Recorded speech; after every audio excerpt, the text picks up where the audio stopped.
It's time to make a catch-all tray for my wife for Valentine's Day. So we're starting out with a piece of walnut that my wife and I actually saved from the burn pile at a sawmill.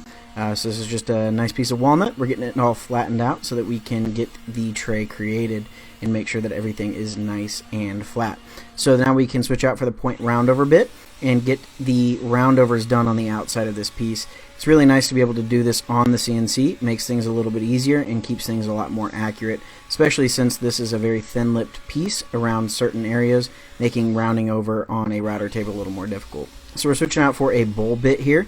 This is a 3/4 inch diameter bowl bit. There's a flat bottom on it. You can see those lines that are being created there. Those lines happen as the bit goes from conventional cutting to climb cutting. So it's just basically differences in the wood. It's not actual steps or anything like that. The bit creates a nice rounded profile at the bottom of it, and you can see I knew we were going to run into a knot here, so I put a piece of blue tape on the bottom of it just in case, so I can fill it with super glue without it worrying about it getting glued down to the actual CNC.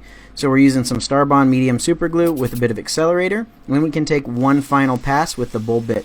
I went in an offset on the original passes because it was faster, but on this final pass I'm doing a very small step down and doing a pass with the grain. This will help prevent any sort of excess sanding, as going with the grain will always provide a smoother finish. So you can see that that knot filled really nicely. Now we're going to engrave the bottom of it with the 45771-K 30-degree engraving bit, and I'm just going to put in my wife and I's anniversary date. So this is definitely making it a little more customized and special. So we'll then get it switched out for a 1/4 inch down cut bit. This one has a 1 1/8 inch cut height, so it can cut through the full thickness of this material without any issues. The down cut leaves a nice clean top surface, and the bottom surface will be rounded over, so it doesn't matter too much what that looks like. So we got it all cut out, and we can get it removed from the clamps. The super glue did soak through, so I'm glad that I did that, and we can get it trimmed out. So now we're going to round over the backside edge and trim the tabs flush at the same time on the router table.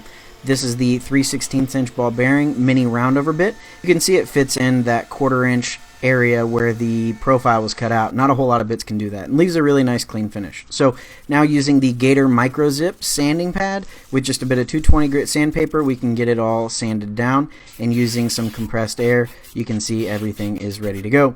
So my wife and I never give cards, we always write messages on pieces on the back, so that's what we're doing here, and then signing it, and then it's time to put finish on. I really like Formby's tongue oil for stuff like this. It's a great finish, super easy to apply, and it always looks really nice. So we can get it all buffed off, and I really love the matte finish that it always gives these pieces. So one little tip here, you can use some compressed air to blow out the finish from the engraved areas. That way you get a nice same luster throughout the whole piece. If you don't, it'll end up looking really shiny.